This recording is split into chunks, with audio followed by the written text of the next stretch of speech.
Welcome to another exciting episode of the greatest podcast of 2025, Boss Barrel Radio.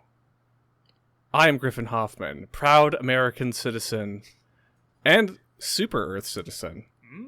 With me is fellow Super Earth citizen, Collin Connett. Hello. Hi. I love Super Earth and democracy. Amen. Is this a Pragmata situation? I haven't watched that trailer yet. We'll get to that, Jeff Brewer. You saying Super Earth, I don't know what that is, dog. How dare you? That sounds like bug talk. Is this a Starship Troopers? More or less. Okay. Hi, Jeff. Hi, my hey. name's Jeff. Nice to meet y'all. That's good. Good to meet you, too. Also, a pleasure first time, Jamie? First time, long time, but I'm more of a corpo rim kind of guy. You know, like if we're talking Murderbot, if we're talking Star Trek, you know, I do like the Federation because it does come with a good amount of liberal guilt, and I need that in my life. But I thought Corpo Rim was when you get the electronic butthole installed. It's the last cyberware you can get in Cyberpunk. Yeah, it's a little extra. You always keep that off. You never want to go full cyber. Otherwise, you get cyber psycho. Hi, we made it through that intro. It's so good to hear from everybody and be here in this glorious month where we're free from all the woes of reality and we can talk about video games and everything about that. It's been 2 weeks since our last podcast. Uh-oh. Yeah. And change. How's everyone doing? Everyone feeling good? Feeling great. I'm happy to hear that, Colin. I'm excited to talk about video games. All right. Me too. Yeah, there's been a lot of video games floating around. I'm excited to yell incoherently about Clair Obscure. Well, you're going to have to save that because it is new console o'clock. It is Merry Switchmas to everybody. Donald Trump has made good on his promise of a second Switch, and it has arrived. Jeff, Jamie, you are the lucky havers of said Switch 2. What do you think? Really changed my life. I mean, before the Switch 2, I was, you know, the alcohol was really a problem. The opioids were really a problem. You know, I wasn't connecting with my family. And I feel like it really, it came in and it really saved me. And I'm really thankful. What route of administration do you use for the Switch 2, Jamie? Mainly, so I melt it down. And I mix it with a little Diet Coke. Pour it down my left nostril. Okay. Does it do the volcano situation like with Mentos? Yes, exactly. But okay. I'm actually curious about this because I have actually been playing more so in docked mode. What about you? So I find Mario Kart World is a docked game. I mean, like you can play it handheld and it's fun.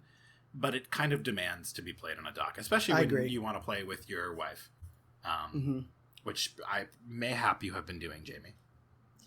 No, we've been playing other games like Blueprints, but we'll talk about that later. Shannon is not a huge Mario Kart person. I hope to eventually play it with people. Sounds like Shannon is a socialist. Shannon is a lady of distinguished taste.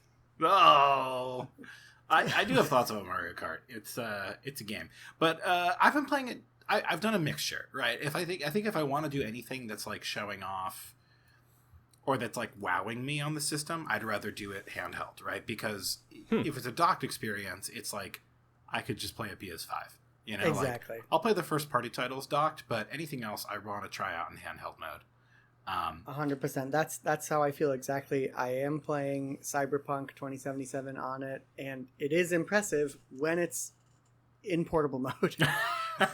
You know when it's not impressive? In the very first scene of the game. So wait, what is so unimpressive about it? Is it when it's blown on a big screen, you see the lack of power behind the hardware? Well, I'm sure Jeff and I have slightly different opinions on this, but for me, if you're not moving around and it's a still image, looks really good. It looks really good, even on a big TV. Like, it looks shockingly crisp. and it looks like the graphical fidelity, the graphical quality is quite high. Mm-hmm. But 40 frames per second in a first-person game like that on a giant TV just looks kind of like a PS2 game in terms of the ghosting. I wouldn't go that far, but there is some real-ass ghosting, especially weirdly in the UI elements. Yeah. You notice that? I have. And then the ghosting is still there in portable mode, but you don't give as much of a poo because it looks really cool, and you're playing Cyberpunk, and it looks great on a portable system that doesn't weigh a lot. And I have to tell you that I also have been playing with the motion controls, and they're surprisingly awesome. I love it. Wait, the mouse? You're playing with the mouse and keyboard? No. Wow, that's hardcore. When you do the tutorial, I accidentally signed up for you can like wave the controls around like you're playing Wii Sports, except Cyberpunk. And I love it. It's rough. I don't think it's rough. I think it's implemented really well, and I'm having a great... I'm serious. I'm having a great time with it. Is it accurate? No. But is Cyberpunk a game where accuracy matters? No, not at all. No, evidently, since I was told this game is fixed, and it's not fixed at all. It's Welcome to Cyberpunk, Jeff. That's why I have not come back to it. Rumors of its non-demise are greatly exaggerated. That game is still broken as hell. So I think it's a little less broken, right? I think it is a little more polished, but I am with you 100%. I was shocked, like, it did not match the level of polish that I had heard had come to that game. And it's a shame. Here's a great example. So, like, I was out driving. I pull off because I see some guys with, like, stuff over their heads, and I'm like, oh, what happens if I mess with these guys? And then I save the game, and I mess with them, and I was like, okay, the cops are coming, never mind.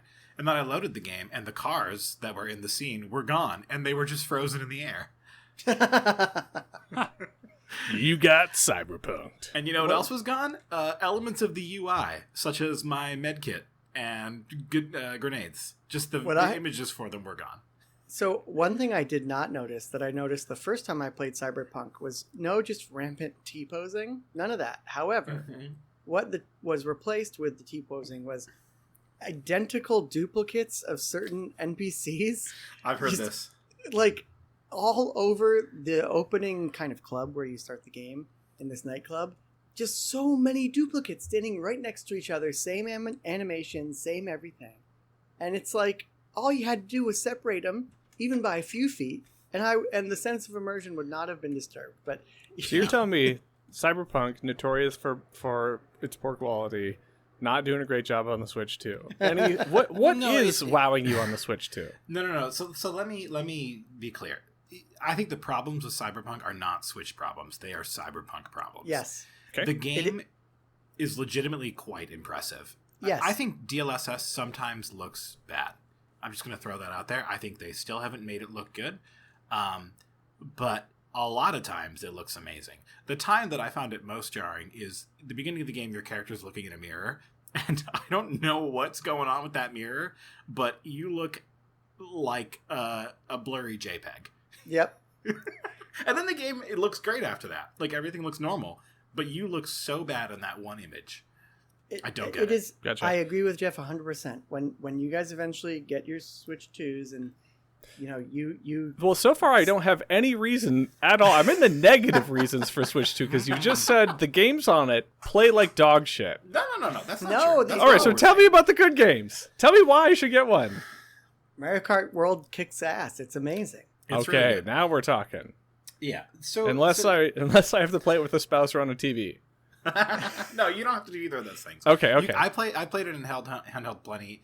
It's wonderful. I mean, okay, so here's the thing with the Switch 2. Let's back up for a second. Let's back it up. Let's talk about the hardware. What do you think of the hardware, Jamie? What's your take? 37 gigabytes of RAM inside of the so it's a 4-year. So this thing was supposed to come out 4 years ago.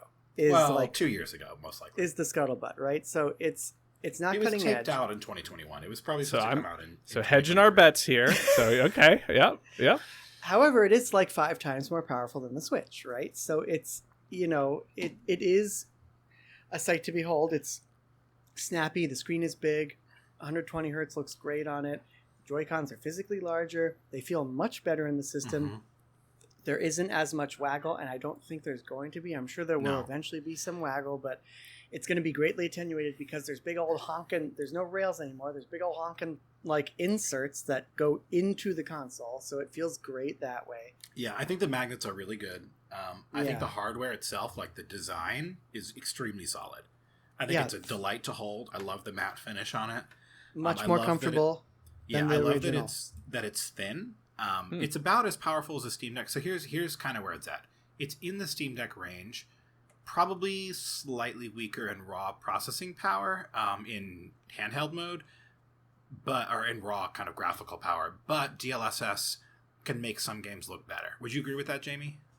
I would agree, and I would say it's probably a wash. Like if I'm thinking about how games look on my Steam Deck, specifically like AAA games, like for example, I was playing, Dragon Age on my Steam Deck, and it looks okay, and I'm playing that, Cyberpunk kind of looks like that on the Switch, and I think that I would say Cyberpunk is at times legitimately impressive. Like the Switch 2 has the ability to really wow in terms of its visuals. I think that it is the high highs and maybe some lower lows sometimes, but I think that with DLSS, it turns in a better showing on a lot of titles. But in some titles, it looks a little worse. Have you guys side by sided anything? Well, you both have Steam Decks, right? We do. And have you tried playing Cyberpunk on that? That's a great idea. I have not. I will do that. I've watched video of Cyberpunk on Steam Deck. It does look demonstrably worse. I think that it's not going to have the same problems with poorly resolved DLSS images that the Switch has, but it just kind of in regular gameplay it looks worse. I can't imagine on the TV it looking like on the TV when you're playing Cyberpunk 2077 on your Switch 2. It looks like a true 4K image. Like on the TV it blows the Steam Deck out of the water. But in handheld mode, it's probably a little weaker, but the DLSS makes it look better sometimes. Yeah, but I think there are other things that really set it kind of head and shoulders above certainly the original Switch and perhaps even. Gosh, I would love to hear them. This. Well, certainly compared to the Steam Deck, which is a hulking, massive thing, the Switch remains as felt as it ever was. The screen is it doesn't have the OLED, which is kind of a bummer, but the screen is really nice. It's big. It's 1080p. It's got the VRR, which is really amazing. Really fast storage. It's got the fast storage. It feels like a super solid unit. Mario Kart is definitely an excellent showcase game. I love being in the free roam world in that game very much. Apparently people don't like it, but I think it's incredible. I love finding the stupid little missions. Have you messed with that, Jamie? Okay, so Jeff told me this. Jeff texted me. He's like, the missions are so fun. And I'm like, okay, cool. Go to the main menu. And I'm like, where? Okay, cool. So I see that there are some races I can do. There's multiplayer, there's single player. Yeah. I'm like, okay. Dog, if you look in the bottom right, it says press plus. Yep. And you go into free roam. But Jeff, that's so dumb. They take this huge mode and they put it as a footnote, and it took me 5 minutes to find. Then I open it. There's no instruction. I have no idea what I'm doing. Yeah. There's no missions. I don't know what Jeff is talking about. Hit the I feel P too switches, stupid my dog. I feel too stupid to text Jeff and be like, what are you talking about? Jamie, you called me from the Dominican Republic to ask whether or not to shake the black materia. That's true. I thought last episode we established your love for the GPT's ability to feed you these sort of Googleable queries you have. Listen, I've been very worn out from my job. I don't have the brain space to engage with the robots. Yeah, so what I love about free roam is so you open the menu, right, and it shows a character driving, and you can select these modes or hit free roam. And if you hit free roam, it just all the menu goes away, and you're just there. Like there's no loading screen. You just take over whatever character was driving, and you're driving. It's actually quite cool. Okay, nobody else thinks that's cool. No, it sounds like an attract mode that you can play. No, I really like that too, Jeff. I just don't get it yet. But let's not let that take away from the fact that the game itself, with all the usual modes that you would play, is incredible. It's like, and for me, it's the most fun. I mean, I love Mario Kart 8 Deluxe, But this, to me, is kind of instantly more fun. Jeff, I know that you said you had some difficulty with the jumps. That felt pretty intuitive to me. I just think they're very technical. In a good way, though. Like, I like that they're hard. I think that the what is it, the knockout mode? Where you have That's probably the best mode, knockout mode. That is so cool. That's such a smart idea. I can't wait to play that with some people in real life. Play that with me, dog? Yes, I would love to. I think we can free roam together. Let's free roam together. You know what I got, Jeff? Which you definitely did not get. You know what I got? Guess. Guess what I got that you did not get for the Switch 2? Street Fighter 6. No. A camera. Yep. Oh no, dog! You could just use your webcam. Because I was at Best Buy, and I went to get the Cyberpunks, and they had them behind the counter, and I was like, Sir, wow. You can literally just plug in any webcam. Except that wouldn't be official Nintendo merch. And He's right. He's got you there, Jeff. Fake gamer. Okay, to the credit, no fraud cams here. To the credit of Nintendo, you literally don't have. I'm actually very surprised that you don't have to use their branded ass webcam. A pleasant surprise. But overall, I think that Mario Kart is just like a ton of fun. I'm unlocking characters. It looks beautiful. The courses are thrilling. Yeah, the world's very alive. There's like lots of guys roaming around on the courses. The weather's changing, day-night cycle. It's got all kinds of cool stuff going on. It's just a joy to play. It's got this interesting element where you're driving to the courses. So like you spend less time on the actual courses because a lot of that gets cut into in terms of your lap count, which is a little weird. I think that's fine, and I've had a good time with it because it makes each race feel a little bit different, but I would like more options. Right now, the options are a little threadbare. I know how we're going to sell Griff on the Switch, too. How's Griff, I'm ready. Mario Kart World, much like in Tony Hawk's Pro Skater, okay, you can grind. Yeah, you can ride on rails. Yeah. And you could ride on walls and like find alternate routes that way. It's actually really cool. Okay. You can trick jump into a grind and then trick jump off the grind. Did you not know this, Griffin? I mean, I'm not really consuming a lot of videos for a game that I have zero interest in because it's just a remake of the same game for the last 30 years. That's not true for this game. This is a legitimately very different feeling game. I am not a Mario Kart diehard, and it feels different to me. It feels significantly different from 8 Deluxe, and the addition of the great. charge jump and the rail riding and the wall riding, the tech in this game is next level. Once you find the missions, Jamie, which all you got to do is drive around. Did you say free roam. The tech is next level? Yeah, like the tech in terms of like driving tech. Driving techniques? Yes. Okay. Yeah. And also it just feels different. It feels very different. It does feel super different. Just and you really do get a sense of place with the driving to and from the courses. It's actually quite cool. It's got snaking? Snaking, I think, is like about equivalent to just driving normally. Can I jump that start of the course in the Wario Stadium? I'm not sure. The shortcuts in this. Well, you had me, you lost me. The shortcuts in this game are extremely technical and crazy. Like, they are all, like, the alternate routes are so plentiful. There's rails going every which way. There's so many off-road opportunities. I feel like in Mario Kart 8, you were kind of railroaded onto the track, like, and there were maybe, like, a couple of shortcuts here and there that were like, oh, cut this corner and you can hit a ramp. Now it's like, you want to, like, ride a rail, bop off a lamppost, fly into a wall, and then trick off the wall and hit another jump. Like, go for it, dog. Like, it's crazy. I have seen a video of it. It does seem like it's more akin to, like, a speedrun friendly type thing. Like, I got Neon White vibes from watching it, where it's just like, dude is blasting through a course in a way that would not normally be a Mario Kart course. Yeah, some people have called it Mario Kart Pro Skater, and that I think is a relatively apt description of what's going on sometimes. I like that. Yeah. And hey Griff, Colin, do you guys like Wave Race 64? No. You guys like Wave Race? Nope. I did That not one's really bad. enjoy Wave Race. What's wrong with you people?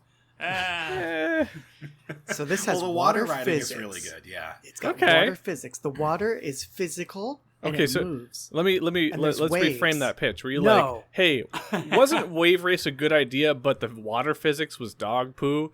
This makes good on that promise.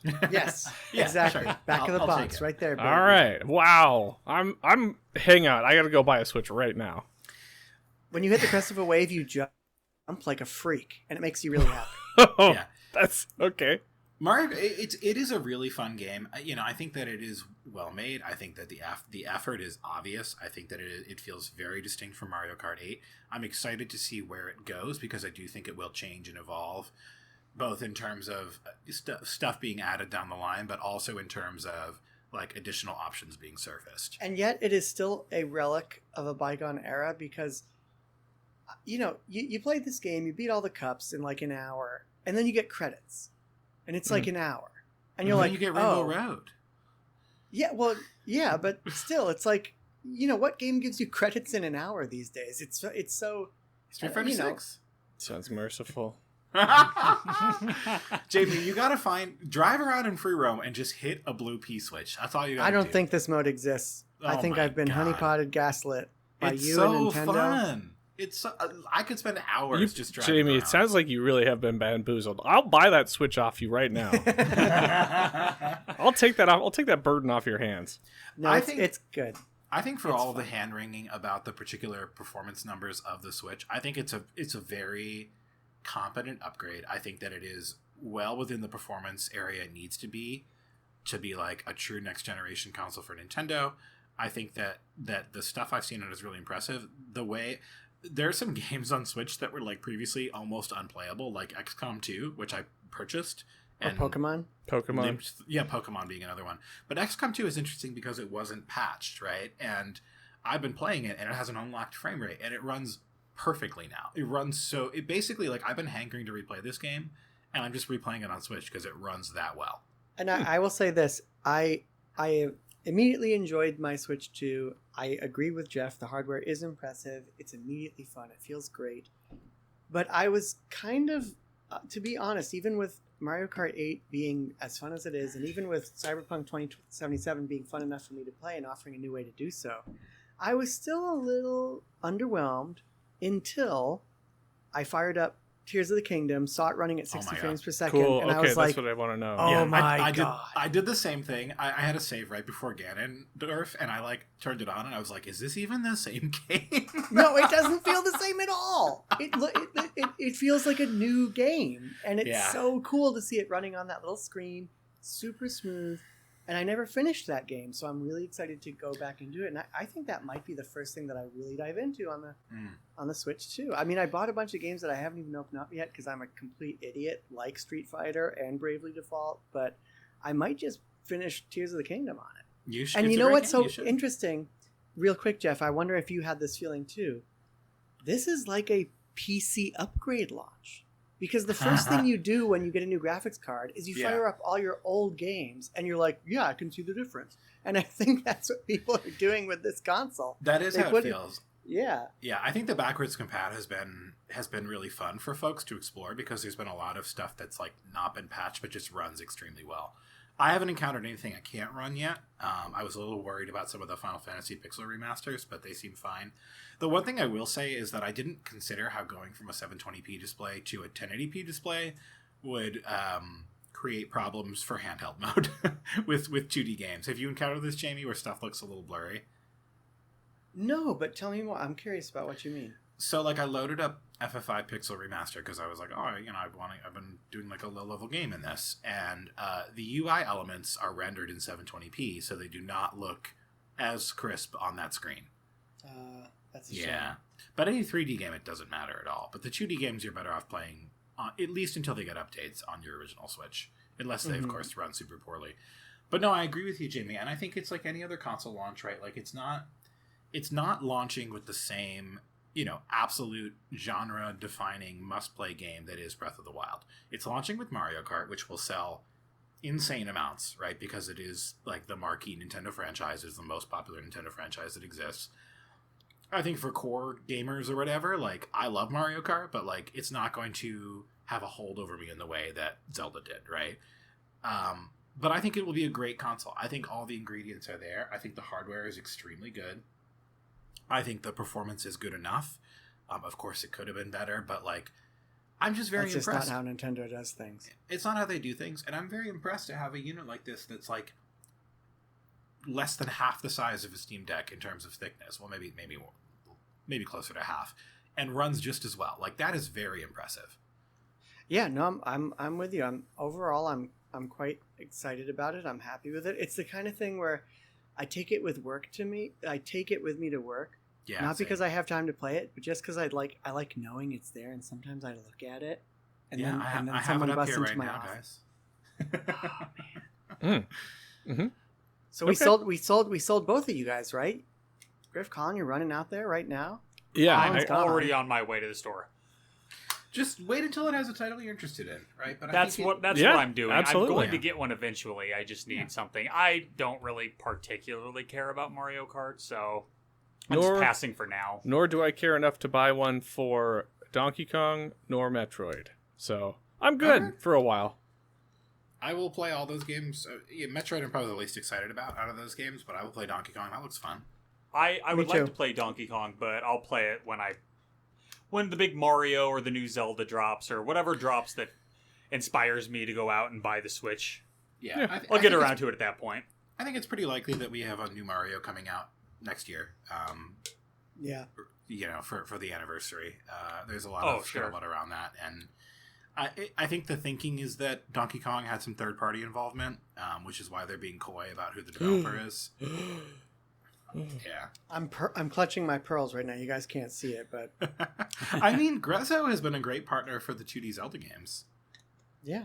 Mm-hmm. Jamie, if you haven't beaten Donkey beaten Echoes of Wisdom yet, it got a patch. You should play it.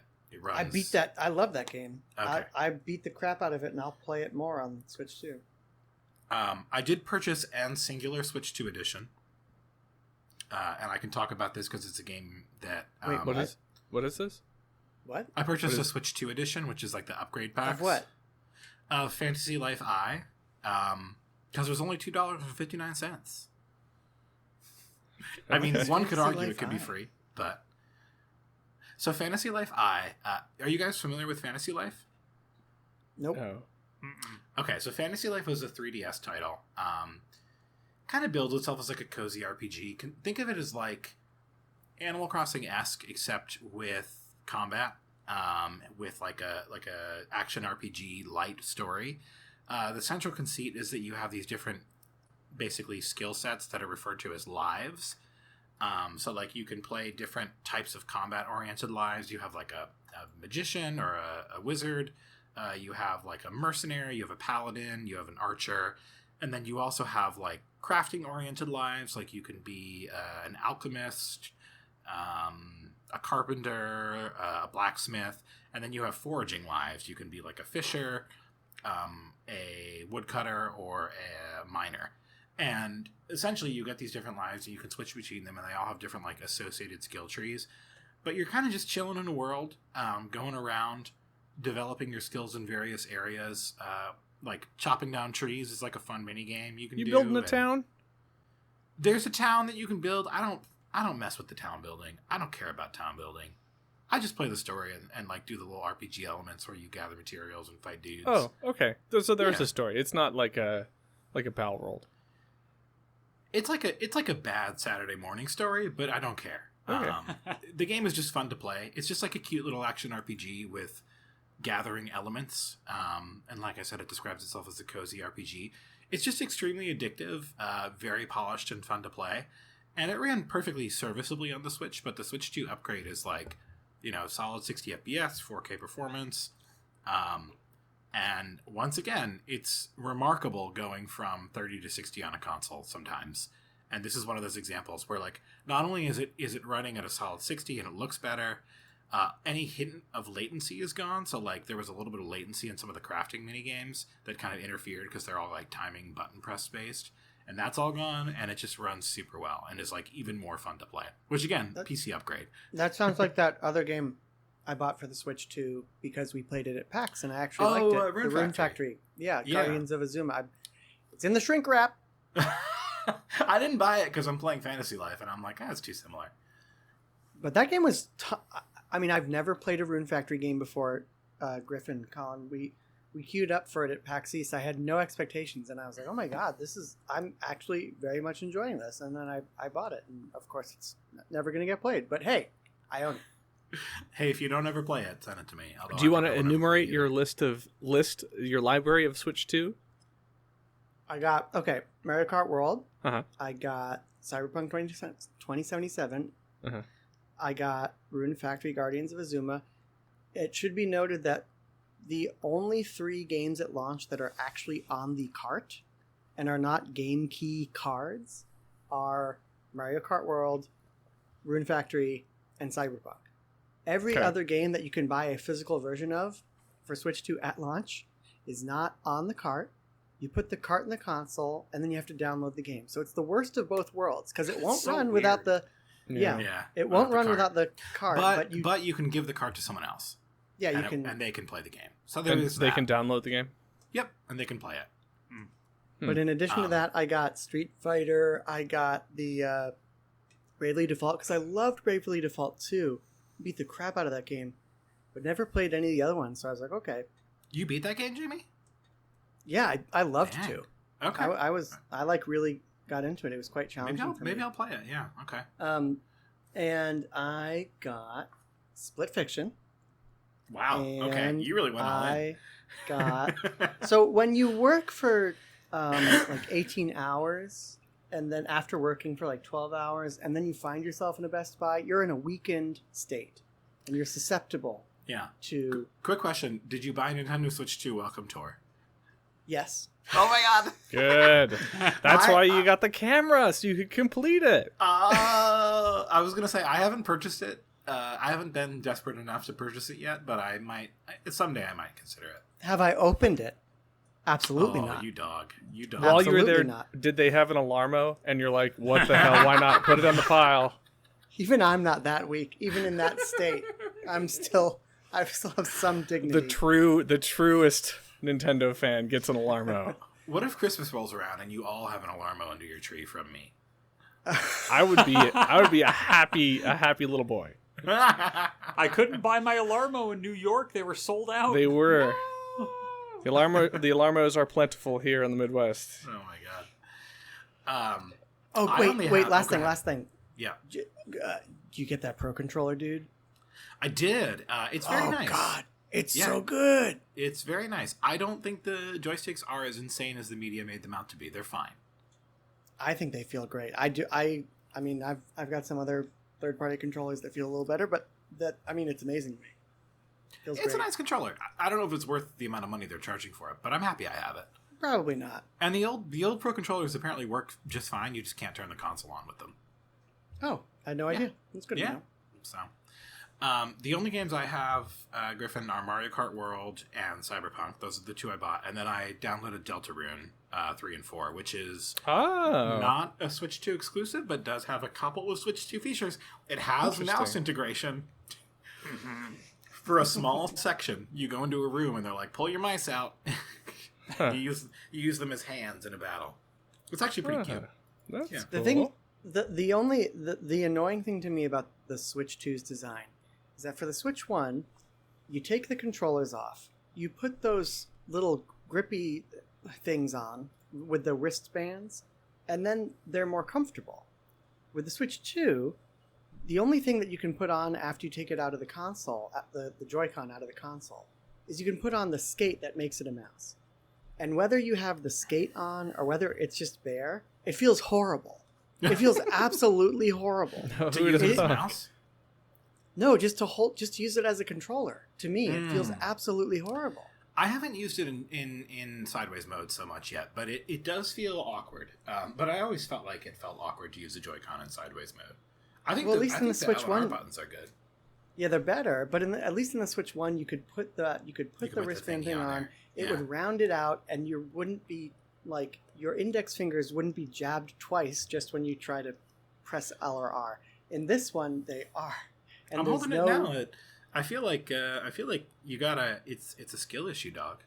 Well, you have those big man paws. I've got little man paws. I've got little dainty. You got them dainty little boys. Yeah. did you with your copy of Street Fighter 6? Did you pick up a Luke amiibo to now go with your main? Absolutely not. No. I did get a side-on amiibo because I have a friend who's super into Zelda, and we're gonna share. Also, cool. Happy Pride. Yeah. Hey, Deltarune's really good though. I love that game. Have you guys playing Deltarune at all? I played Chapter 1. That was going to be my question: is if I buy the game, am I able to select chapters, or do I have to go through it linearly? You can select chapters. Okay, cool. You can start whatever chapter you want. There is a benefit in terms of unlocking stuff. I think down the line to having all chapters cleared on one save file. But no, you can just start whenever you want. All right, sweet. Yeah. I wasn't planning on playing it, but I might if all of these other games stop coming out for like 1 second. Oh, you mean September? Yeah. I feel like all told, I spent maybe 10 hours, and I'm like a slow player on both chapters, in total. So it's not an insane investment. It was really fun, and I I collect all the secrets, so you could probably get through them in an hour, 2 hours. But I like it. I mean, it's one might argue that the humor is gotten to the point where it's kind of almost approached self-parody because it's we all know what an Undertale is, but I think the heart remains very present in those games. So Deltarune Chapter 1 and 2 have already been out, and this version now releases Chapter 3 and 4. Yep, and Gotcha. The product costs, I think, $25. I don't know if that includes future chapters or if there's going to be more money. I'm happy to pay it. I think it might have been 20, but it wasn't an insane amount of money. Yeah, and I really enjoyed those games, so I was happy to play them on Switch too. It's not like it's exactly a showpiece, but like I said, I did get to mess around with mouse mode. It's fine. Using 2 mice at once is a lot. But it was cool. I had a nice time. Awesome. So, footnote or placeholder, asterisk, whatever, we will probably be returning to more Switch 2 discussion as the time goes on, because it is a new console. But I think we're going to have to end it here with the initial impressions and move on to some other stuff.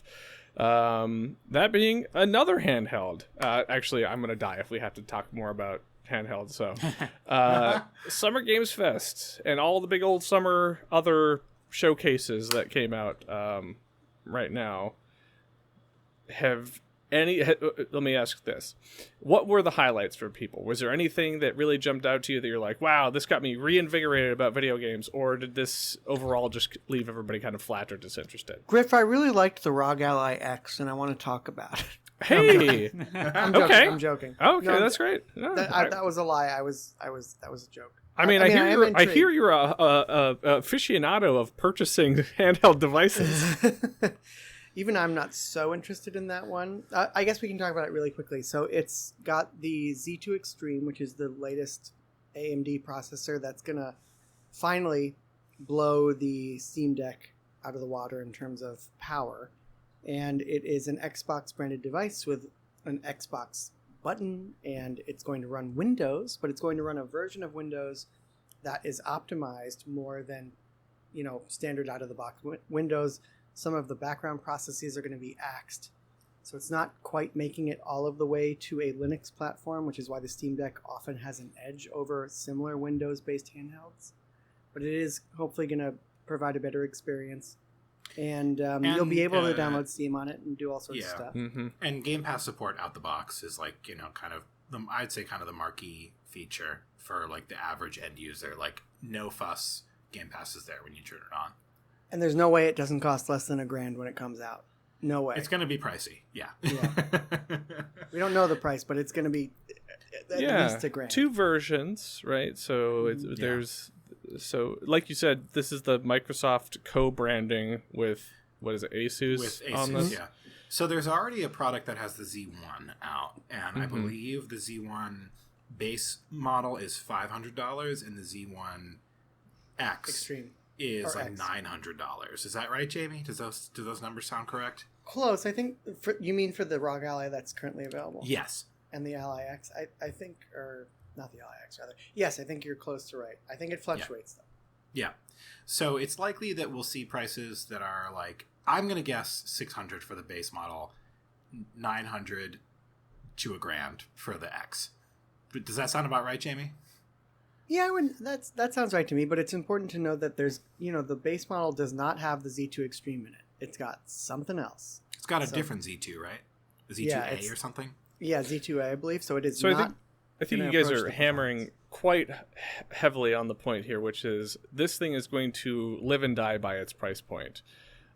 You've said for the average consumer, this will be a nice thing to have and pick up and play. For a non-Nintendo controller, the it just works mentality is a very highly desirable thing for somebody who's used to the console life, doesn't want to get into a PC, but wants that kind of handheld PC experience, but hasn't been dealing with all the non certified products that have been available up to this point.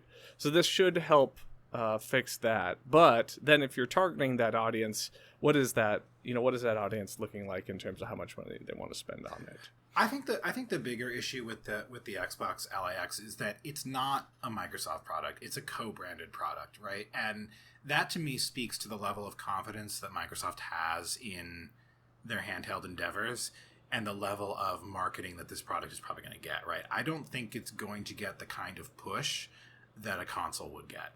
I could be wrong, but I think in order for their attempt at a handheld to be really successful, they need to support it really well. And I'm not ready to believe that yet, but if they do, that could help a lot. I also think it's super ugly, but that's neither here nor there. I don't think they're gonna market it properly. I think it's gonna be the same as the current ROG Ally. So you're gonna walk into Best Buy, there's gonna be one on display. It's gonna be completely broken and destroyed, and you're not gonna be able to try it out. Like, that's what's gonna happen. Jeff, I agree that the hand holds coming off it looks fucking stupid. It's probably comfortable though. Yeah, that's the thing though. Like it doesn't look like a fun portable, like I'm gonna pull out my cyber deck and jam on some cool things in public. Like this looks like a, I take my BMI measuring device out in the shame of my own home and play it. It looks dopey. Here's my counterpoint to this, to your statement. I think that this system, regardless of its co-branding nature, the thing that is going to elevate it or potentially make it longer lasting is if Microsoft can make good on a handheld OS that is not suffering from all the Windows bogging down bullshit and shitty interface that they've been known to do for years. And if they can do it right, then you could potentially have a Game Pass on, more than the Microsoft branded stuff. You start moving that into other things where it's, hey, this works on this device. And let me tell you this, there is a very strong push across very large companies in industry to outsource and to mitigate risk by partnering with other companies and relying on groups that, quote unquote, do a task better than that other group, but then co-marketing, co-branding that to say, hey, we believe in this. All the gain, none of the loss, except for the customers.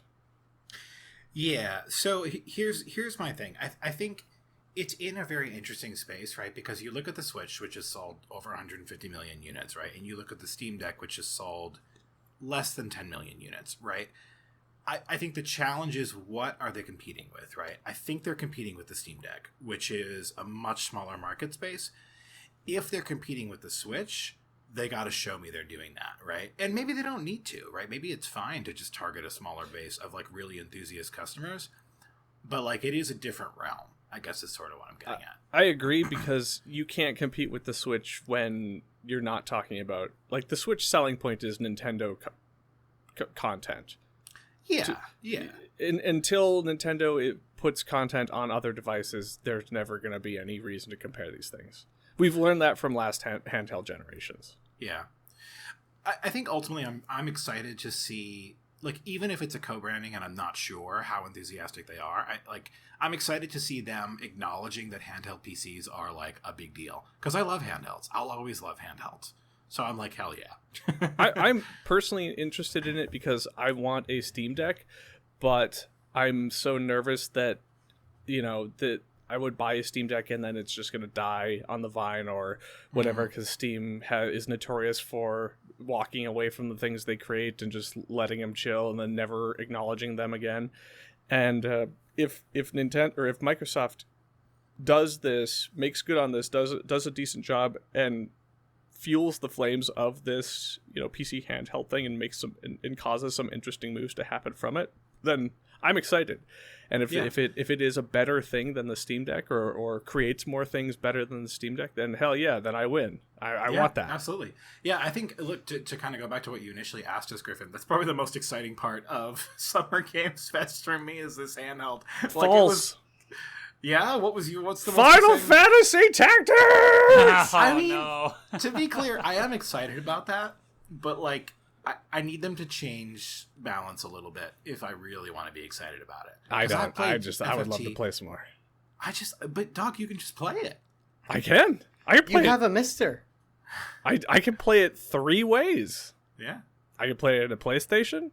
I can play it on a, what is it? PSP? Uh-huh. And I can play it on a mister. If you want a half second of audio lag every time that you do an attack. Yeah. Well, I'm excited because that's what I messaged in our chat. Like that is what is exciting for me, is to take that bad PSP version and to make good on that and like elevate it and bring it up to modern standards. Some screens they've showed are neat. Like looks like some minor UI element upgrades and things like that. Like I love it. I love Tactics. I am so excited to play it again. I will buy it. 100% I will buy it. I want to see more. I really hope, because with Tactics Ogre, when they re-released it, the FF14 team rebalanced it, and I'm hoping they're going to do a little bit of rebalancing for Tactics, because I think that's a game that we all kind of know what it is. Like, give me another difficulty mode. Like they're giving an easy mode, but give me like a hard mode. I don't know, make it crazy. It sort of sounded like that was what the enhanced mode was going to be. Like, it was just better balanced, maybe. Or you could just play the original. Yeah, that's the understanding that I had. I looked at the messaging very carefully because I am really excited about this game, Griffin, and I couldn't tell, but I think we'll learn more in the coming weeks and months. But yeah, man. Yeah, hell yeah. No, definitely another big one, Griffin. I agree. What console are you going to play it on? Switch 2? Yeah, I'm running out to get my copy right now. I'm gonna play it on the Switch 1, man. Why deviate? Why fix what's not broken? That's true. The other one I wanted to call out was I thought it was super cool. Okay, so first of all, Capcom killing it, right? Like, hello, one of the best publishers around right now. I mean, I don't know if I'd go that far. No, you're probably right. Publisher, yes. Sorry about that. Yeah, publisher. Yeah, they're bringing it, and they have been bringing it. The trailer that I was most interested in was Pragmata, which was, if you remember, when the current consoles launched, there was like a trailer that came out around that time where it was spacesuit man and little girl flying in the sky, and it looked like this was like very much that Lumens Kojima Productions kind of, character. It looks some batshit weird anime stuff, cyber future, and I was like, this is me. This is for me, man. I love this. It's never gonna come out. And it's coming out. And lo and behold, it's coming out. And also lo and behold, it looks like some sort of third-person shooter. But hey, you know what? We'll give it a shot. I feel like when Capcom wants to try a project that probably won't last, they're like, what if we made it a third-person shooter? Yeah. Lost Planet. Lost Planet ruled, though. Lost Planet overstayed its welcome. Well, yeah, for sure. But Lost Planet 1, Lost Planet 2, 3 years. Yep. The Resident Evil 9 trailer, cool. Not for me. I'm kind of done with the Resident Evil stuff. But good to see those are still popping off and they're going in weirder directions. I am excited for that. That was my game of show. Yeah, my real game of show was Silksong, but I feel like I can't say that because we have like 2 seconds. They promised it's coming out. Well, yeah, side by side with the ROG Ally X. I'm excited that you can play RE9 in third-person mode. Yeah, you can switch back and forth. Yeah. Is it coming to Switch 2 though? Because I don't know how to I have this thing that looks like a PS5 in my house, but I'm not really sure how you turn it on. That's your wireless router, Jeff. The 8 you could play in a third-person mode. Yeah, there was a DLC that came out, right? Yeah. Yeah. I don't know. Was it DLC? I know that it may have been free. The VR one, they made it un-VR eventually. Yeah, I don't know. All right. Anything else notable? What else was good? I kind of don't remember the show now. Maybe that means nothing was notable to me. I didn't really watch any of the showcases. I was busy when they were all happening. The only thing I care about is FFG. Yeah. And Pragmata is exciting. Again, Capcom bringing the weird. I agree. Collin, I'm with you too. Like, when it happened, I was like, okay, I'll check out some of these trailers as they're popping off, but I didn't watch any of the show. Oh, I had kind of forgotten that Mina the Hollower was going to exist. That looks like a cute little game that I might check out. Yeah, I backed that Definitely. on Kickstarter because I'm a Yacht Club enjoyer. Yeah. Halloween this year, they set a date for it, so that's neat. I get there, Jeff. You probably get them too, like the backer emails where they do a really good job of giving you like bits and updates as to how the progression of the development's going. So, not too much of a surprise there for me, but I'm happy that it is coming out and they've fixed a date in place. Yeah, for sure. What else is there? I don't even remember, man. Jeff Keighley, who pondering the orbs. I don't have any other notable. Well, let me see here. If there's anything else notable from the event. Outer Worlds 2 is $80. Thank you, Nintendo. Yeah. I feel like this. I have to say that the Switch 2 was priced at $450, and people are like, "Holy shit, this is a lot!" And Mario Kart World was $80, and people are like, "Holy shit, this is a lot!" And then the rest of the industry was like, "Bet." Uh-huh. Yeah. Well, we raised all of our prices. That happened when it was announced, right? Of like, hey, this means we can all do this, yeah. Mm-hmm. Yeah, I think it was a brinkmanship. They were just waiting for someone to do it, and people tend to follow Nintendo whatever they do. So, the other one that I have written down here on my list is Code Vein 2. As a Code Vein appreciator from a distance, as like, that looks like a neat thing, like an anime Dark Souls. I could get into that. When you say you appreciate it from a distance, was it like in private mode on your browser? Yeah. Well, with my Code Veiny body pillow. It looks interesting. I mean, like it's a game that I'm like, I am interested in what this is. I would like to engage with it, but I didn't have the time and was, I think, too late to the party to the point of where it's like, I don't know if I can get into this at this point for Code Vein. So 2, hey man, that's great. I'm excited for that one. We'll see. Hopefully it lands and everything is Dark Souls. Hey, we all skipped Nightreign. Nobody gives a shit about that game. Nope. Oh man, I do not care about Nightreign. Nope. I think in another life I would, from hearing some reports coming in on it now, but it's not. It sounds to me. Here's what it reminds me of: is when people talk about EVE Online things, it's like that to me, where it's like, wow, that's really fascinating that's doing that for you. I will never experience that. Griff, you know how obsessed I was with Elden Ring. I love Elden Ring, and I just don't want to play Nightreign at all. I mean, I think we all know it's not a Miyazaki joint, so like whatever. Yeah, that's kind of the thing. Wasn't that the story with Dark Souls 2? Was that he wasn't the primary constructor of that because he was working on Bloodborne? He was like a consultant, but he was barely involved. Yeah. Then again, he's making that weird multiplayer game for Switch 2 that looked pretty jank. Remember that? Oh, the weird werewolf Castlevania thing? No, it's Bloodborne, not Bloodborne at home. Yeah. Bloodborne with friends.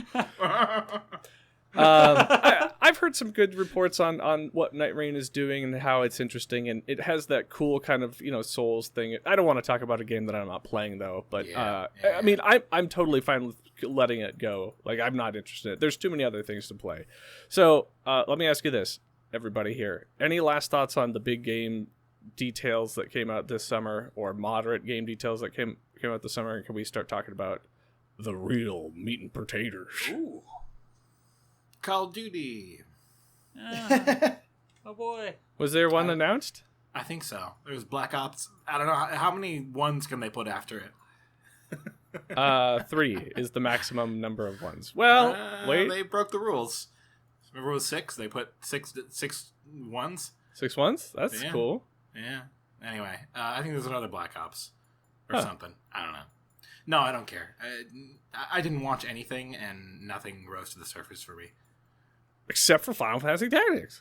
Except for Final Fantasy Tactics. That's right. Jamie, anything for you?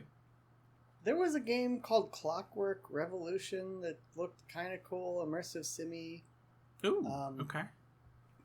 But really, sounded like it really left an impression on you.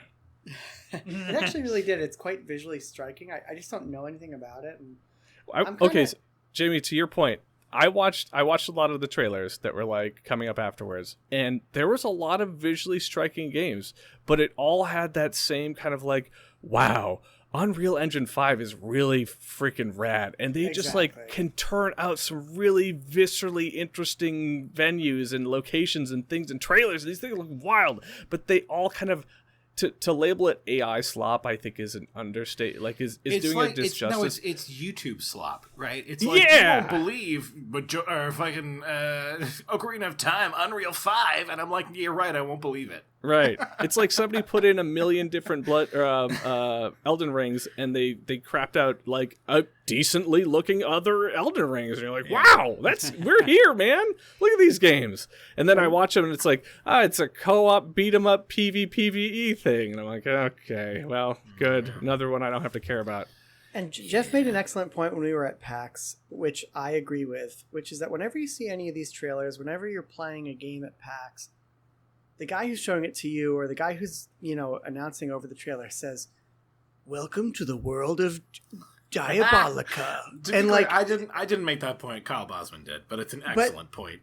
But you drove it home for me, and you're right. Every time people are like, "Welcome to the world of hysteria," Panderonia, and then they show you like a bunch of jump cuts of some weird, janky, Souls-looking something, and you're already lost. Like it looks great, as Griff is saying, but it's all kind of, it goes into the same bucket for me.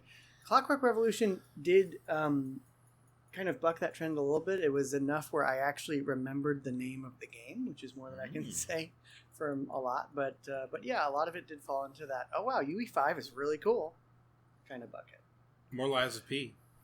I'm looking at Clockwork Revolution right now, Jamie, and this could be Outer Worlds for all I know. Do we care about? Do you like how for the interviews for Outer Worlds they're like, yeah, we knew what was wrong with the game, and I'm like, why did you ship it then? They're like, when we were making it, we knew this part would be bad, and I'm like, dog, don't just stop releasing the game. Calm down, delay it. Dog, I don't know about Clockwork Revolution, Jamie. Oh no.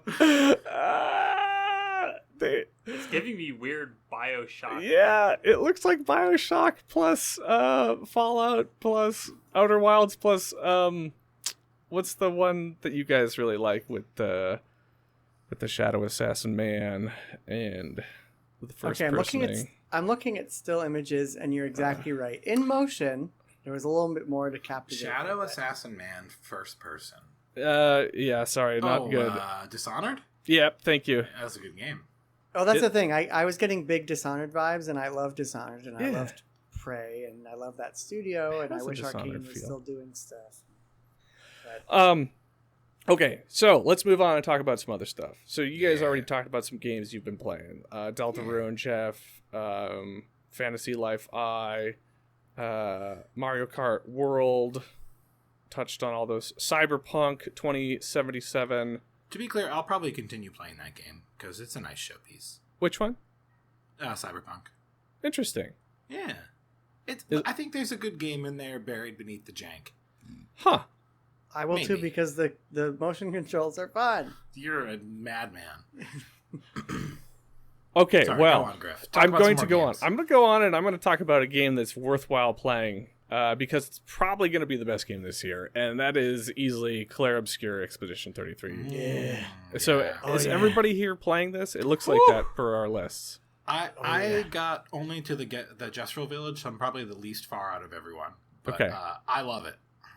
You love It's it. amazing. I love it. Jamie, It's so good. you love it. I'll tell you exactly how far in I am. I am 1.8 days in, according to Xbox.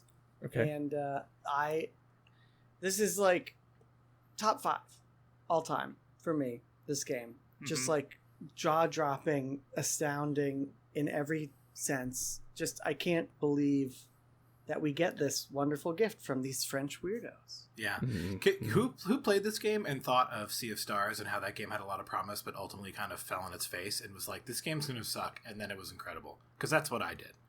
Interesting. I did not get that. I had never that feeling with it. I did not equate it to Sea of Stars, but that's a good comparison of. I think I just thought of a French developer making styling themselves, after the RPGs of yore. I forgot Sabotage is French, aren't they? Yeah. And I was like, oh, and when you start the game, it's very like on rails, and I was like, oh, this is going to be really shallow, and then it's super not. Yeah, I would, again, I hate to do what we were doing earlier, but it does feel a little on rails, but in a good way. And I'm also at a point in my life where I don't need to explore a fucking entire open-ass world. I like a concise experience. Oh, totally. I mean, it has the amount of exploration that an old RPG would have, which is like a little. And it's perfect. Yeah, so we all love this. Collin, you adore it. I text you this, and this is my summarized thoughts on why. This is what I'm going to take to the end of the year of why I think Clair Obscure is Expeditions of Duty is an incredible game. I have never played a game in which I've never played an RPG that is turn-based, but as a player, I can influence the outcome of a battle in such a significant way that I don't have to spend time grinding to level up to be on a level where I can partake in a boss. My skill-based play can overcome with like brute force, tactics, and intelligent play and design. Now, conversely, I can also be bad at reacting and using the automated battle system and build a really cool exploitative monster build system, a la like when you get that hand that's just right in Balatro or Slay the Spire or oh my god, I'm looking at my Stoat tattoo. The other card game that I like so much. Inscription. Yeah, Inscription. So it feels like you're breaking the game at some points, and that's such a cool feeling for an RPG. It feels extremely good all the time. Yeah. I will say, Griffin, it's clear you've never played Mario and Luigi, because that game also has the first part, but not the second part. That I can... That if you can dodge every attack. You can dodge 100% dodge every attack? Mm-hmm. Yeah. Oh, okay. Well, no, I have or not. Or counter them. It's got dodge and parry. I mean, I've played Mario RPG. It is a big one. But you can't mitigate damage 100% with that. In Mario and Luigi, you can. There's no undodgeable attacks in that game. Gotcha. Yeah. The most impressive thing to me about this game is that you got you have a certain number of characters. I won't spoil it for Geoff. I did not. I had my 3, and I was like, these are my 3. Yeah. And now I'm in the very last dungeon of the game. I'm actually going to beat this one guy. Wait a second. Are you in Act 3? Yeah. I'm in the last. I'm inside the monolith. Jamie, are you playing Lune because you're a footstand? Jamie, are you in Act 3 or Act 2? When do you get to the monolith? Act 2. Act 2. Damn it! I thought I was so close. I'm 1.8 days in. How can I not be close? So I think Collin and I are at the same point, Me which and is Griff are at Act the same 3. Point. And okay, so I really want to get to Act 3 because I really want the damage limiter to come off because I love putting Mayel in virtuous stance and just going crazy. Yes. Yeah. What I was going to say about the characters in this game is, okay, so just saying it up front, and this won't spoil it because it's just... I'm vibrating here to see if you're going to say the exact thing that I love about the characters too. So didn't give a shit about CL or Minoko, and then I totally do. They're the best characters ever. They're the best. They're so good. And then all the other characters are the best characters ever. And you're like, everything is so good. Is Minoko the one voiced by Ben Starr? No. No. That's Verso, right? That's Verso, yeah. That's He's Verso. also a critter, right? No. No. In the way that a man is a critter. The critter seems fun. I've watched compilation videos of the critter talking, and he seems like a great time. On top of like just playing the characters, like they're all delightful characters. Yeah. Like they have the red letter media standard of you can describe them in descriptive words and not their jobs or titles, and they all have, you know, very, very, I mean, they even do it. Like Verso in a point in the game is like, you are this and this is your attributes, you are this and this is your attributes, and you're like, yeah, okay, all right, game, you're smart, okay, you're good, you check that box. Gosh. But like when I want to know if you guys, if Griff and Collin, if you guys had this reaction when they introduced CL and you play the little tutorial, I'm like, never gonna use you again. Goodbye. Don't back to the party. I don't think this character is like, I not have worth no my idea time. like what are they trying to tell me? This makes no sense whatsoever. Mm-hmm. Like just gobbledygook. You might as well be reading me something in another language. And then you keep playing. Yeah, French, man. It's French. and then you realize you're like, oh, after you get the battle system a little better by exploring it with other characters, it leads you naturally back to these characters that you didn't want to touch with a 10-foot pole because you just take a quick look at their skill tree and you're like, and then you start playing around and you're like, oh my god. Yeah. And so, they're all like that. So the thing that I had that exact same thing, Jamie, and then I'll step aside and let Collin unload here too, but the moment that it really spoke to me with the character combat design was when you, like you said, you first get CL and you're like, yeah, CL, never going to use you. My current party setup is perfect. There could be nothing better. And then you start running with some CL and you're like, wow, there's the top of the damage, 9999, looks good. I'm destroying things in ways that this is end game, right? And then you get to a point where you're like, okay, CL, you're support now. And her tech tree is built that you can play away where she runs support, and like every character can be morphed into a fascinatingly viable play style that you could just constantly have like a new experience with the team and the character build. And you don't have to like spend time respecking or doing this or that or the other. Like it's just like, yeah, this was designed so that you can be this huge beefy damage machine and then just switch your parties and your special abilities around, and suddenly now you are an incredible sub DPS, or you are like support tank healer. And just one thing before we get to Collin, just one point, there's no bad skills. Even the skills that you read and you're like, wow, I'll never use that. Like there's a skill where you use a skill to give Mael 1 hit point. Like, yeah. But then you use it and you're like, oh my god, this is incredibly powerful. There's no bad skills in the game. There's no bad spells. Everything can be purposed, in a way. But Collin, I want to hear your thoughts. So when I got to CL, so normally I would do the thing where I already have my established party. I'm not going to use you. Goodbye. But this time I made myself keep her in the party for a while. And I'm like, oh, this character's really cool. And then I put her in the dumpster and kept playing the game. And then later on, I got some interesting weapons. I'm like, oh, that would work like really cool with CL. And I still didn't play her very much until my party got wiped. And it's like, oh, the last stand. Also a cool feature. And then her and Minoko just cleaned house. What's that? When you wipe, Geoff, you don't wipe. The other characters can come in. Oh, fun. I love that. Yeah, your back row comes in and is like, hey, we're here to fight now.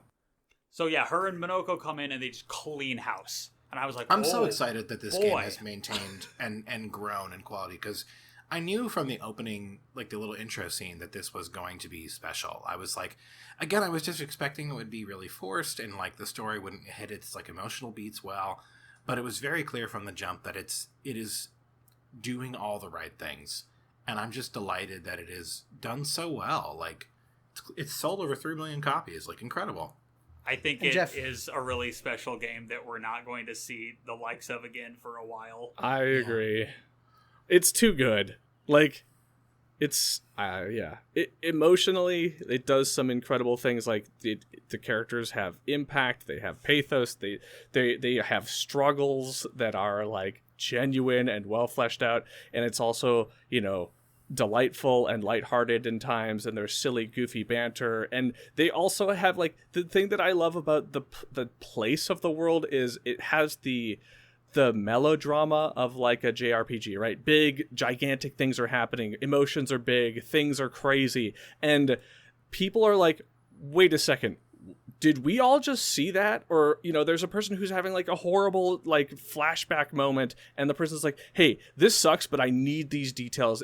Our survival depends on it. And typically I know what scene you're talking about. Yeah, like, your JRPG would be like, okay, fade to black, and now we just like, we don't know who knows what, and it's obscure, and it's like, yeah, the storytelling is it lost in translation, or is it going for like is it like a melodrama type thing where it's like the audience knows things and the characters are just acting big because of them, but there's no connective tissue between? No, this game is like, hey man, we've been playing RPGs for years and this is what we want, and I'm just here for it the entire way. And I'm so used to teams being like, we've been playing RPGs for years, and we're gonna make a classic RPG, and it's just bad. And that's what I was expecting going on. I was like, people are hyping this, it's gonna be lame. It's not at all. And it's funny, I was playing this game, and then May was like the month from hell, and I couldn't play this game anymore for a while for various reasons. But I'm just so delighted to hear that it has grabbed everyone in this podcast, because I know we all have slightly disparate tastes,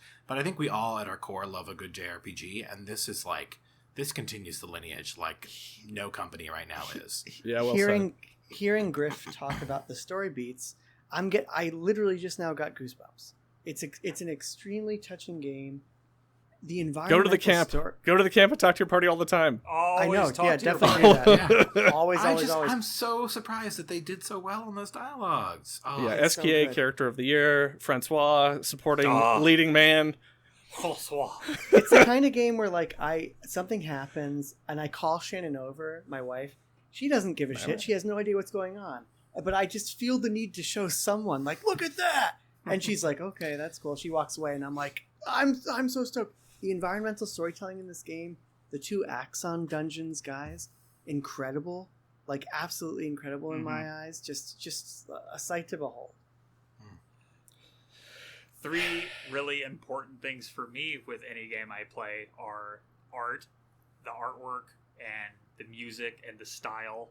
And this is like a 10 music out of 10 on every level. How have so many people who want to develop RPGs forgotten to make bangers of music tracks? Yeah. Every single track is a banger in this game. Yes. Every single one. It's so good. And it's so French, too. Accordion. Hell yeah. Now, I will say that mime fight music sucks shit. No, I disagree. That one disagree. hurts me. That one hurts me. You got slapped around by Mr. Mime. Now, it may be due to me having some traumatic experiences with the mime fight. They are hard. I will admit that, but no, you're right. The music is phenomenal.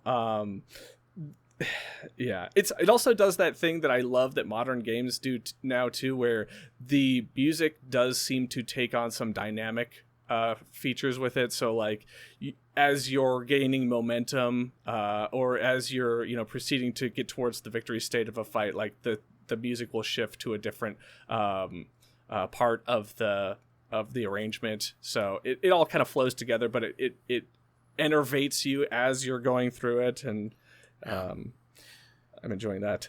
I was going to say, unrelated to Clair Obscure, but one of the things that makes DELTARUNE special is the music slaps all the time. Oh, good. Yeah. So good. And it's Toby showing a little more range, which is nice. Because sometimes I feel like he can get a little pigeonholed. You're playing 3 and 4, chapters 3 and 4 on that? I finished them both. Okay, good.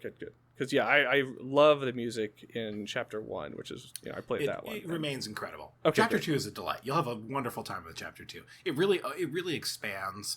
Is that the Spampton stuff? Yes, but Spampton's not the primary villain. He's the secret boss. Chapter 2 really expands the ways you can interact with the world, is what I would say. Like, it becomes a proper game starting in chapter 2. Chapter 1 feels a little bit demo-y. Okay, good to know. I still enjoy that. Okay, Clair Obscure, Expedition 33. Any other things we want to talk about here? Music, visuals, gameplay, game of the year already. Yep, game done. of the year. Wrap it up. Last podcast of the year. Honestly, I don't know what else could come out that could challenge it. There's to the game no of the way. year. There's nothing. Did we all play Blueprints? I did not. I played Blueprints. Okay. I like Blueprints. It was a good game. Did you guys find the 46th room? No. Yes. Don't spoil Okay. it. I won't spoil it. I found it. Here's the only thing I'm going to spoil, Jamie. The game does not end when you find the 46th room. I knew that. Yeah. Yeah. You don't need to keep going, though. It's fine. I Do you feel mean, the same way, Griff? yep, because I didn't keep going after the 46. I did a couple more runs and was like, all right, yep, cool. Yep. There's a lot more after that. A lot more. A lot. I watched some videos and was like, wow. Yeah. There's a lot. I have a feeling that, like, Shannon and I are... So this is one of those puzzle games that Shannon and I are playing together. I'm controlling it, but we're making all the decisions together. And I think that we As a are... husband and wife, shouldn't. But you get the final Yeah. say and everything, right? Exactly. Yeah. And I think that we're finding a lot of the stuff that you're alluding to before we have found the 46th room. Is that possible? No. Finding a lot of Okay. what? No, it's not. It's not? Okay, You gotcha. can find stuff that alludes to post 46 room content. Okay. But you're not going to solve some of the post game mysteries without beating the game. If Jamie, you're alluding to how the mansion and the world that you're in can continue to like expand and build, and it's not just like the mansion that you're progressing through at certain points, which then yield like the rogue like efficiencies Benefits. that oftentimes get things good. Yeah, that is totally on par with the game and has nothing to do with the end of it. But I don't know. Like, we found, like, an elevator that goes to a thing, and then... That's Oh. that's related to Yeah, okay, the you're first ending. No, that's related to the first ending. Well, The And, like, elevator. was there a book of weird glyphs in it that you're like, what the fuck is this shit about? Yeah, and there's the chessboard, and we figured out Yeah. what the Okay, chessboard okay. does. Yeah, and yeah, yeah. So I feel like we're exploring things. I had a feeling that that's not really necessary to, like, No. find the Yep, 46th you're right. Not there. to get to the 40. This is the problem with Blueprints. So Blueprints is a really fun game Yes. until you beat it the first time. And then you're like, can you please stop being a roguelike? Yeah. Like, can we just stop it with this? I don't You're want right. to have to. I want count God on a mode at lucky this game. point. Yeah. Yeah. Let me build my own mansion at that point. I feel like we've... So obviously, I mean, we've unlocked all of the permanent upgrade... Well, judging from the inventory screen, we've unlocked all of the... So you got the permanent- left, you got the right. What? of You got the house. elevator. Left side, right side. You got the elevator. Yeah. We just Got the- haven't... You got the I know- the central shaft. Yeah, I got the... Yeah, I do. I got the basement key. I know probably where the basement key needs to go, but we just The haven't... basement. It goes to the Yep. basement. God, Fuck this you. is why he just plays different from us, Jamie. It's just I can't get on that level. I know. Genius. Next, you're going to find out where the secret garden key goes. No! Oh, hi-oh. Oh man, but no, we're really digging it. Shannon has taken so many notes. Oh, that's awesome. Yeah. You know, we did all the things that you probably don't need to do. Like, we very early completely mapped out like which two art pieces map to which rooms. Like, I don't know if you really need to do that, but we did. Do you know we wrote why down- the art? Do you know what's going on with the art pieces? Yeah, like like the grid. We mapped out on the grid which So art you pieces. you spelled out the message. Yes, we spelled out the message. I still Okay. don't understand what the fuck the message means. How Have good are you opened at any of the safes? how you good at saves? No, Find saves? because it doesn't make any sense. They're dumb. They're not that exciting. Yeah. Some of them are easier than others. How good are you at dumb darts math? Oh, that we're good at. We're pretty good at that. Have you had to gotten do to the point where they changed the orientation, so you have to remember what color means what, but or it's in start different doing places? roots? Oh my god, it gets messy. It gets like Yes. into real math. Yeah. We've done the roots. We've done that. Ugh. Shannon's good at that, so that's okay. I just let her handle that. I think Smart. yeah. I think it's a game that again is really fun, and then when you quote unquote beat it the first time, it sort of reveals the limits of its structure, and then it's a really convoluted puzzle game where I'm just like, I'm getting too old for this shit. That's how I felt too, Jeff. Is like it reminded me of watching Gene play not Super Meat Boy, Binding of Isaac.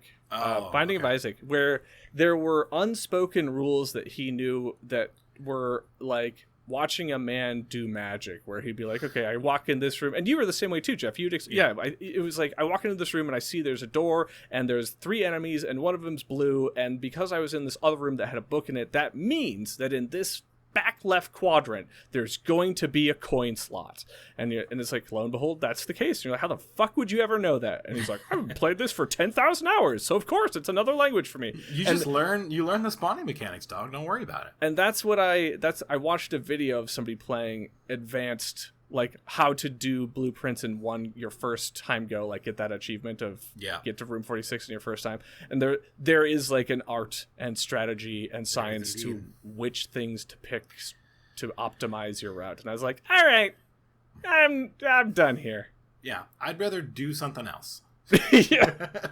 Like anything else. Take my prints right out of here. Also, dog shit story. I don't know about that. I think it's interesting. I just don't know what it means if we count small gates, 8, whatever, open 8. I don't know what that means, and it confuses me. Have you opened the gate on the right? To the apple orchard? Yeah. Yeah.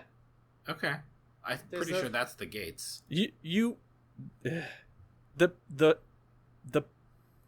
safe solutions are stupid. You don't overthink them, Jamie, because you and I probably are in that same boat of just like, this has to mean something intense. It's like, it's just this, and it's this every single time. They might mean something to a later puzzle in the game, but like solving the safes, if you get in a room that has a safe in it, the solution's in the room every time. Every time. Except for the gate to the apple orchard, which you solved apparently. Nice job. Yeah. Because that's not a safe. No, but it counts. It's one of the 8 safes, I think. I don't remember what's what. Whatever. It's one of the codes or something like that. Yeah, but it's I think not it's a one safe. of the 8. Yeah. I think it's you're part right. of that No, you're message, right, though. Jeff. Yeah, you're right. You're right. But I'm you can digging also it. solve Shannon's it through digging another tool. It's good to know that the codes for the safes are in the rooms. Except for the gate, right? But every other safe, it literally look for something that alludes to 4 numbers in one way or another, and plug that in and see if you get it right. Okay. And the cool thing about those safes is once you figure it out, they have things in them, and when you have to invariably run the whole fucking mansion over and over again, you can keep popping those safes open and keep getting the same stuff out of them. With a new update, they stay open. Oh wow! Hot dog! They don't change the game, dude. Because that was actually fucking annoying. As having to type that shit in really all the time. Yes. Ugh, got really good at them safe things. Typing in the code for the network too, and the code for the other network that I don't have yet. Even though I think there are multiple network codes. I don't. It's whatever, man. It's so much. Again, it's like I play these games and I'm excited, and then I'm like, this is. But Jeff, I disagree that I don't think that detracts from it. I still had a wonderful time with blueprints, and where I got to room 46, I'm happy, great. I don't need any more. 100%. I'm like, this was lovely. You know, if you want me to keep playing, give me God mode, but I don't need to. I'm good. Yeah. I like Zoltan, whatever his name is. Oh yeah, that shit's fucking rad. Yeah. It reminds me of the experience that I maybe would have had I played more of the Animal Well, and was like, wow, that just keeps going, and it's sure neat afterwards, and I didn't want to. The real game of the year from last year. No! I think to Blueprints' credit, I don't know if any of the puzzles are ever that esoteric. Animal Well was like, do you have 52 other friends? Because if you don't, you're not going to pass this game. All right. At least Blueprints, it's like everything is contained within the game. I like that. Yeah. So. Yeah. Hey, I gotta hear. Speaking of favorite games ever created, just waiting on pins and needles. Collin, tell me about Doom and how some of the things and all the puzzles in it. What's that? And all the puzzles in it. What? Some of the things I'm going to say about Doom might make it sound like it was a bad game, which it's not. I had a lot of fun with Doom. I am a big Doom fan. playing since I was a lad. Are you a Doom guy? So I've got you're a big. Doom guy? I'm a big Doom guy. I've got big Doom expectations. You got big Doom Big energy? Doom energy. God damn it! It's already BDE. It Doom was. expectations. It was. It was BFG really good. with BDE? It was not as good as Doom Eternal, which I think is a really hard game to follow because I think Doom Eternal is the best first-person shooter, the best modern. I thought everyone shooter. was like, Doom Eternal's not as good as Doom 2016. What's That's There's me. a really That's me. loud That's me. vocal minority. I feel like, It's- and Griff, and maybe what do you guys? So I I think don't it know. might be a vocal majority. No, Doom Eternal's the best. Oh, the combat loop in Doom Eternal is unmatched. Doom Eternal was not my taste. It wasn't. Doom Eternal made me it was feel too dumb. hard. Yeah, it was too hard for my soft no. little human hands. I didn't enjoy it I as love much Doom as I did not. I can. This is where I agree with you, Colin. Is Doom: The Dark Ages is not as good as either of the preceding two Doom games. Yes, Doom 2016 also extremely good. Yeah. But That's Doom unfortunate. Eternal asked the question, what's the most fun thing about Doom? It's probably running out of ammo. And that, I love running out of ammo. I thought you were never going to run say. out of ammo in Doom I thought Dark it was Ages. punching a cyber demon in the face and pulling its chest out. But Other apparently I'm wrong. viable options are swinging on the monkey bars. Platforming, admittedly, not my favorite part of Doom Eternal. The Dark Ages, I really liked the combat style. I think that they executed well with what they were trying to do, which was turn you into a big beefy tank where you never have to back down from the fight. But in losing some of the verticality and the speed that you have in Doom Eternal, I feel like eventually the arenas got kind of stale in And Dark tedious. Ages, and everything kind of got a little samey by the end. Yeah, But I would thought the guns were really cool, and overall the game was really fun. it definitely overstayed its welcome for me Yeah. too. Like that's where I was feeling a little bit of woe towards like the previous games where I'm like, I really wish I was moving faster, both literally like physically in the game moving faster, but also like, yeah, this has like one or sometimes too many levels per block of arena that I'm going in. Colin, you're also a crazy person who is 100%ing every single level, right? Yep, that was a little painful sometimes. Yeah, I gave up on that feat about 3-4 levels in and was like, this is too much, man. I'm going to kill myself trying to do all this just out of boredom. Yeah. I feel like it could have lost the big giant robot sections. Boring. It was really boring. I don't know why they put those in there. I feel like they felt maybe like they had to after they teased that there are big giant robots laying around in Doom Eternal. We got to put them in the next game. I thought it was cool they were in there, but then they just kept happening. It's like, oh, I get it. Yeah. I don't know. I think maybe the game is a little too big. Yeah. Too much Doom energy in that Yeah. Mm-hmm. Yeah. For me, another absolute turd fest of a story. Oh my god. The game becomes immediately way better if you just skip every cutscene. Fact. And immediately way better if you turn it up to 110% speed, as you told me to do. Which I did. That did make it feel better. So, agree. Yep. Highly recommend. Doom does not need a story like that. Nope. Doom guy angry. Okay, next chapter. Doom guy is angry over here now. Like, it's all it used to be, and that's all I feel like it needs to be. I like the cutscene for Doom Eternal in the trailer where he's just kind of an asshole and just like everyone's afraid of him and stuff. There were some amusing cutscenes in Doom Eternal where he is an asshole and he doesn't have time for everyone else's shit. One of the problems that I had with Doom Eternal was I enjoyed let's call it story of Doom 2016, right? What the story that was being told from start to finish there. Mm-hmm. I felt lost from the get-go in Eternal. I'm like, I guess I'm in Space Pyramid now. This is cool. But I don't know why or how I'm here. And by the end of that game, I was like, I don't really know what I did. And this game, equally confusing. I thought the same guy died 3 times in it.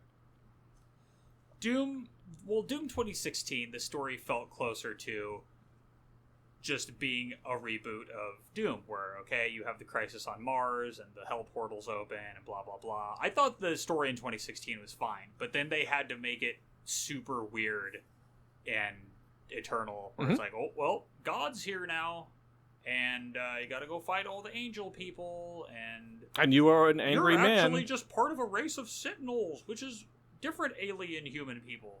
And you got your powers from God. Yeah, God gave you your powers, even though you were already super beefy Doom guy. Now I'm back in. All right. Well, so take all that information and throw it in the dumpster, because none of it matters with Doom: The Dark Ages. The shield's cool. It's a really cool mechanic. Super cool. I feel yucky without the shield. I feel naked and not like my big sexy tank. So that was an interesting dynamic to be sorting through. You're constantly like using it for blocking, but then also throwing it to initiate special moves and special, engagements with enemies. I liked the parrying and the blocking and all that. I hope that artistically, though, they kind of go in a less arcadey looking direction for the next one, and maybe something more like 2016. I don't know. Like, Doom Eternal started to get a little arcadey, and I thought that was fine. I like Doom Eternal, like, the way it looked. But then, like, some of the... You get used to it after a while, but some of the projectiles flying over the street, it just makes it look really goofy. You're not wrong there. Like, the stretched out wire ones were a little funky. I don't know. I mean, I think I'll say that I was disappointed because of how kind of trudgingly over long and bloated it was. But in terms of like just playing it was a really fun to play shooting up times with the Doom guy. Yeah, I agree. Yeah, at least they tried something up new, with I the Doom guess. guy? And it was only like 8 hours. It was like less than 10 hours for me, a peon to finish. I'm double back in. Yeah, man, it's doable. It's doable. I love it. That's what I need. I need Jesus, and I need 8 hours.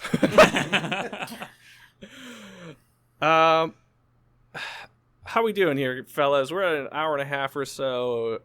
I hurt. My body hurts. Your body hurts. My body. Okay. Hey, real quick. Don't play the 100 line Last Defense Academy. It's stupid. Okay. All right. I'm so surprised to hear you say that. It's too much. I had fun with it. Danganronpa, it ain't. It's too freaking long. So goddamn long. Why is it the second search option when I type in 100 in my Googler? That's wild. Did you put Bonnie Blue 100? Oh, that's up there. I got a tab dedicated to that with the counter. A pinned tab for that one.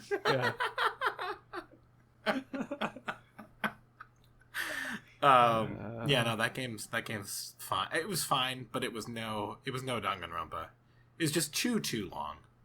Oh, really? Okay. Yeah. Danganronpa is already long, so It's too already long long for Geoff is concerning for me. But yeah, no. Did you play it all the way through? I played it all the way through twice because there literally are 100 endings, and guess what? You're playing through the whole 100 days every time. Yeah.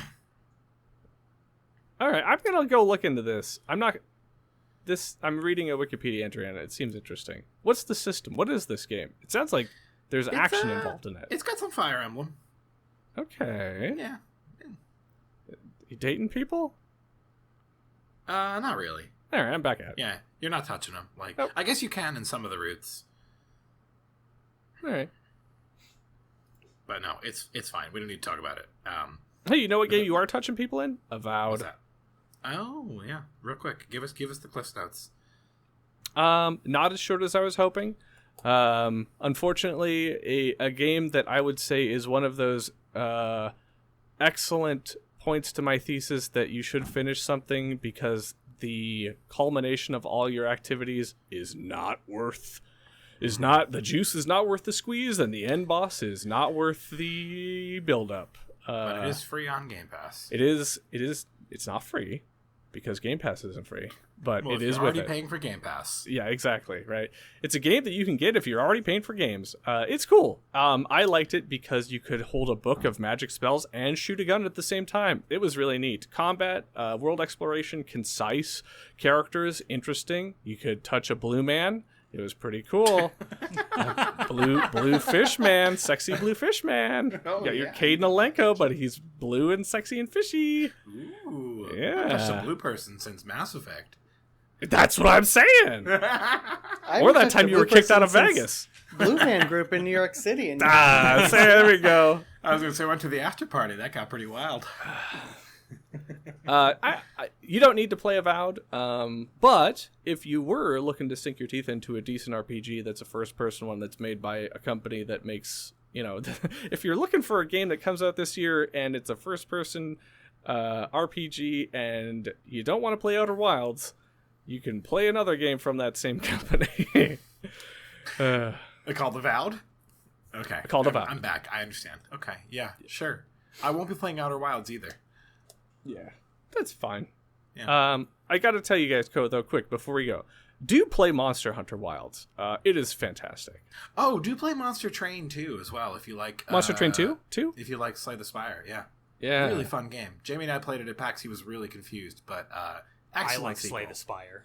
I Play played Monster Monster Train Train. It was good. Okay. Yeah, Monster Train 2 is better. And it fixes the problems with like summoning units. There's a deployment phase. It's incredible. And Slay the Spire 2 is coming out soon, too, right? Yeah, that'll be good. there's so many video Well, games. the it's gonna be the beta, right?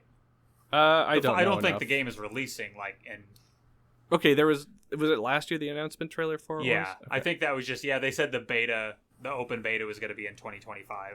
Gotcha. At some How point. can there be so many video games and then Summer Games Fest is like, did they announce anything? I don't remember anything. Because everybody yeah. was scared for Grand Theft Auto 6, and we have a reprieve here. But no, I do have to tell you guys, though, Monster Hunter Wilds is really good. Griffin, I would love to play that with you sometime. Oh, okay. Griffin, I own I it. would love I to have play not that with played you it. sometime. But that Griffin, means Griffin, what platform are you playing that on? It's crossplay. Yeah. Griffin, Yes. what platform are you playing it on? The PlayStation 5. But Griffin, haven't- if I played on the personal computing service, I can play with you. Yeah. Yeah. I have it on PC as well, Jamie. Let's play it together sometime. Let's do it. Jamie, you still bonking? What? Are you still a hammer, bro? What? What? I heard they messed with my Insect Glaive, and I'm sad. Insect Live is broken. Oh, I like the good way? bonk. Yeah, it's always broken. Okay, good. I just want to I do- fly in I- the sky. That's Jamie, all have I you want. played Monster Hunter Wilds, or are you just saying you want to play it? No, I have not played Oh, okay. I played World. I played the Living Daylights out of World. Yeah, I yeah. played a ton of World, yeah. Yeah, we Yeah. played World. It was good. Monster Hunter Wilds is really good because, hey, you remember all those pain in the ass things that were just like exhausting and frustrating because Monster Hunter is like an old ass game with a ton of vestigial crap attached to it from being a PSP game? Well, a lot of that has been fixed in Monster Hunter Wilds. Cool, dude. If you didn't play the one on Switch, Rise, where they Yeah. put in the dog friend that you could ride, the horse dog you can ride Velociraptor any thing. dog friend. I forget what it's called. It had a funny name. It's not Palico. It's No. those are the cats. But anyway, they incorporate that same creature in it, and it's like you get a lot of auto navigation. You can just kind of like do some craft, or you do your knife sharpening and shit while you're riding around. You can just auto follow things. You don't really have to worry about paint bombs anymore. They're called Palamutes. Palamutes. There we go. 10 Yeah, out good of job. 10. Is it getting reviewed bombed by some reason? It's the first thing the I noticed is it's $70, but then I also noticed The mostly PC negative. version, had some performance woes, which I think have improved. I bought it on PC because I don't know how to turn on my PS5, but hopefully my 4060 can run it. The demo ran fine, so I presumably the game itself will run okay. Or the Let's see benchmark, why I rather. wouldn't.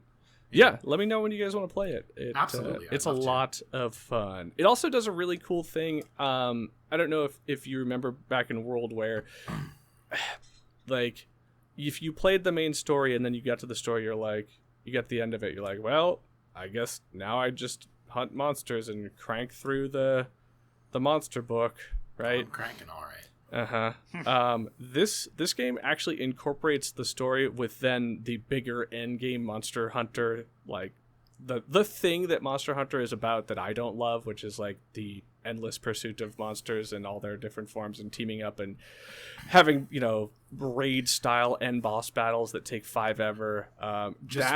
Relentless carnivorous living. Yeah, that broing out, Liver King in it, all that stuff, like that is incorporated into the game in a really like fun way, but a way that also provided me with a nice exit ramp out of it. So much like Blueprints that we've been talking about, it's like, hey, I'm good here. I had a great time. See ya. Highly recommend playing that Should we get Jesse into it? No. No, we should. I've covered all my bases. One of these days I'll talk to you about the state of the Genshin Impact voice actors, but we don't need to keep going since everybody's pooped. We need to. I was going to say, I won't push the issue. I know minor details, but we'll talk about it someday. What's that? Oh, just that there have been some strides made, but just let me go. We won't go there. No, we don't need. No, yeah, we're gonna sign off. This has been our third podcast for the year. Wow. The 2 a week cadence that we've established. Thank you guys for talking about some video games, having a good time, telling me about a Switch too. I enjoyed hearing your hands-on impressions. You're welcome. It's sublime. Collin, I'll see you in the painted world. You sure will. All right, brother. Y'all playing some Dark Souls? Ooh, wrong painted world. Yeah. All right, guys. Thanks. I've been Griffin Hoffman. And I'm Collin Connett. I've been Jeff Brewer. I have been and forever will be Jeff Brewer. I'm also with you. James Sharon. All right, see ya. Goodbye. Bye. Bye.